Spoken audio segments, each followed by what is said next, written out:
Hey guys, and welcome back to episode 5 of my new series, Road to Global Elite, learning CSGO as a CS veteran. So usually in this series I'd show a quick clip of how I was trying to improve between the previous game and this game, so footage of a demo I've watched, or footage of me playing deathmatch. But we've got a lot to get through this episode, so I'm going to skip that. But in order to improve, what I did do is just play a bit of deathmatch and played bots for a while. So on to the first round. I had the best spawn for pistol round, so we called a top mid rush to the left and wrap around. As I had the best spawn, it's my job to just get up mid, not stop, not block anyone, try and get an entry kill and call where they are. So as you can see, we did end up losing the T pistol round. We didn't get our own individual kills, and eventually the CTs just killed us one by one, and it didn't go anywhere near as planned. So on the second round, we all bought Tech 9s and decided to try and get in B and to try and get the bomb down basically for money. So we got into B eventually. I managed to get the 3 entry frags and we got into the bomb site. What I will say on behalf of my team is they held back way too much. The CTs knew we were there, they'd already seen the bomb, they'd most likely called everything, but no one would go in. It felt like everyone was baiting each other, so I ended up going in there pretty much by myself. And then even when I got in there and got the 3 entry kills, I had to pretty much stress on my mic to get in the bomb site. You'll see it's happening a lot this game. People are just not doing as they should do in the after plant situations. So I'll go through each round where it does happen, and I'll go through what should be done in that situation instead. So you'll probably find this situation happening quite a lot in Inferno. This is my first game on Inferno, but what I will say is my team really wouldn't commit anywhere. So all I could really do is say, I'll watch Banana, I'll try and pick Banana, and hope other people would start picking around the map, because no one would want to rush. I actually called in the few gun rounds, shall we split A, I'll flash here or smoke here, and all I got as a response was no. So that wasn't very good. So if you do get that situation, just basically try and pick wherever you're playing. So I would call on the microphone, I'm going to pick Banana, I'd flash up, nade up, go up there slowly and just try and get an entry kill. So here in the situation, he does flash out from the corner. It does actually fully blind me, but I decided to just hold the angle and spray. I think that's quite good to do if you're marking an angle, because he's going to run out, and if you are fully blind, he'll probably chase you, or if you turn away, he can escape. So I just sat there, took the flash hit face on, and just sprayed through it and got the kill. I do have to apologise as well. This isn't a POV demo, it's actually a GoTV demo, which is why it didn't show up that I was fully blind. I don't know why that is, because I did record the POV demo, but when I try and play it back, it says it's corrupt. So that's why this game you won't hear any of my teammates' communications on mic, but you have to take my word for it, you're not missing much. They really didn't communicate very well. It's probably the worst team I've played for so far communication wise. So at this stage now, it's actually the first gun round. I've been picking B for roughly about 70 seconds at this point, over a minute. There wasn't long left on the round, and I kept on constantly saying on the microphone, come B, there's not only one person here, come B. By the time people actually decided to walk up, they'd rotate a few more players around, and still people wouldn't go in. I ended up using all the bullets in my Galil just out of frustration. I got in here, got 2 entry kills, but yet still people just sat there in Banana. They just would not get in the bomb site. So I got in the bomb site, just said, come on guys, just get the hell in. They weren't. The bomb guy got in and planted the bomb, and that was it. No one else would actually commit. They were just a very difficult team to work with. So for example, now we got in, it was a 3v3 situation at this point after I got those 2 entry kills. We had one guy in Banana who pushed down Banana and got killed at mid. My teammate then kept on peeking in and out with a Galil and got picked. So even though I was saying on mic, just play for time, I ended up having to be in a 1v3 situation with no bullets, and of course we lost that round. That round could have easily have been won if people just came into B, anti-flashed out, smoked and just played defensively.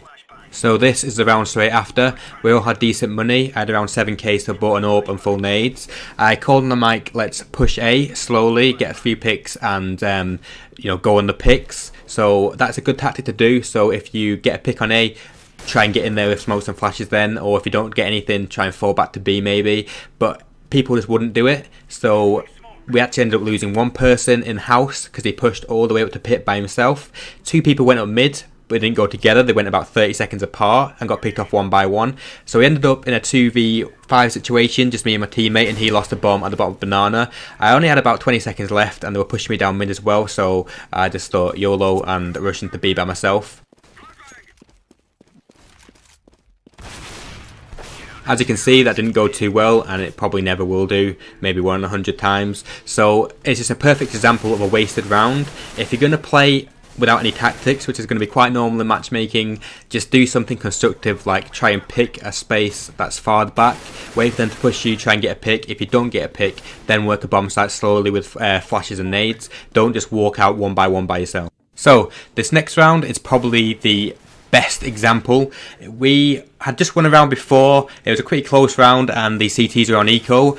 Two of us walked up into A. We got into A no problem. Both of us, to the other guy's credit, were on the mic saying A is clear, come A. But yet still people weren't doing that. And the reason for that was that they knew there was a couple of people at top banana and they wanted some kills. They didn't hit the shots. They got outskilled and they also had the bomb. So ended up losing the bomb in the middle of the smoke with about 20 seconds left. So all I could really do is get my knife out, try and get it and run back to A. I got shot through the smoke. Nothing much I could really do. And we ended up losing the most stupid round possible. Also, just to follow up on that as well, the score at that stage was 3-3, so obviously if we won that round it would have been 4-3, we would have been fully by this round, because we did have to eco after losing that round, and the CT's money would have been a lot lower. So this is an eco round, we rushed B in the end. I had a pretty good spawn, managed to get the first kill, and my teammates actually did get in the bomb site for once. So we did get into the site and get the bomb down, which is the most important objective for a round where you're on eco with no armour. What I will say is people did play aggressive after planting. It's much better to play defensive after you got the bomb down as terrorist, especially with no armour, because CTs want you to push them, they want the easy kills, so make it hard for them and make them have to come to you with a crossfire. Okay, so just to make my point clear as well, if you look at the scoreboard now, it's 5-3 in their favour. If we hadn't given away that stupid eco round, we would have been at least 4-3 up, and then we'd be on a buy round from then on, and the CT's money would be very low. So losing one stupid round like that could actually mean you lose 7 or 8. So on to the next gun round now, and this is a much better example of how to play a round after planting. So it was a 5v3 situation in their favour. We get 2 entry frags or 3 entry frags on coming into the bomb site. What I then do is go to graveyard and call I have the balcony area, because we thought one was balcony at this stage. So I said I've got balcony area, they can come from mid, they can come from arch. Someone else then pushed and got killed, but at least he did get his kill. So we're in a 2v1 situation now, and we know where he is. We know he's arch. So I called my teammate, he's arch, I'm not peeking, just stay defensively, wait for him to start defusing. My teammate didn't wait for him to start defusing, but he did, to his credit on mic, say I'm peeking now. So I just peeked at the same time, and there's no way the CT would have won that round. And just a quick note, by the way, if you hear me call a spot incorrectly, let me know, because I do call things at the moment by their 1.6 names. So if that's no longer Arch on Inferno, let me know. So we're on the CT round now. We ended up losing the pistol round quite badly. They rushed A, got all their entry killed, and got to CT spawn without anyone saying anything, and then shot me and my teammate in the back as we tried to rotate from B. We're not having very much luck with CT or T pistol rounds at all this series, so hopefully that's something that will improve. This is also the first gun round. Apart from the pistol round, I'd say the first gun round is probably the most important round of the game, because you can obviously have to eco again straight after if you're CT especially, and if the terrorists or the CTs have won a few rounds in a row, you can break the money, so it's a very important round. So currently I am alone at the back of B. My teammate gets a pick on one of the enemies, but then they return it and get 2 frags by people pushing down middle for no reason at all. The terrorists also had the bomb at this stage and could quite easily have gone A. They had just enough time, so it was pretty bad play by my teammates by giving them picks at this stage. There was only about 30 seconds left in the round. There's absolutely no need to push down. You're just going to lose stupid rounds. I realised they were coming to B, so I just held and got a pick. What you then want to do, especially if you are in a 2v2 situation or 3v3, is find out where your enemy is, call it on the microphone, and don't give him a pick. He has to come to the bomb site and plant. Don't make it easy for him. Hold back, get the call off, and play for time. The walls in CSGO aren't very spammable, and also if you kill him after the round has ended, he will get no income whatsoever. So we're coming to the end of the game now.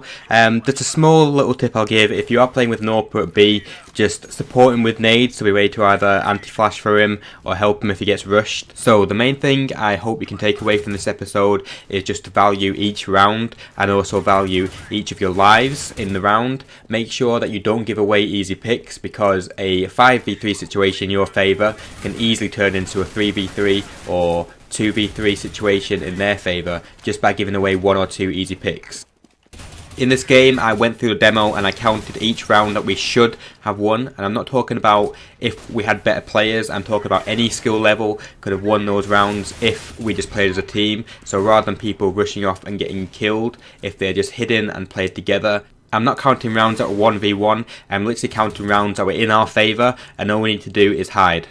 And the total number of rounds I found like that was 6. So that's 6 rounds that we should have won just by having good teamwork. And as you can see on the screen, we ended up losing 16-14. So it's quite a frustrating loss, but it gave me the opportunity to go through some things that are fundamental in Counter-Strike. It's a team game. You have to play as a team and not give stupid kills away. It's not a duel game. It's not Quake 3 Arena. So I think it was a very productive episode all in all. And so far we are played 5, won 4, lost 1. So hopefully you'll subscribe if you enjoyed it and catch up with the next episode, and hopefully we'll get a win again.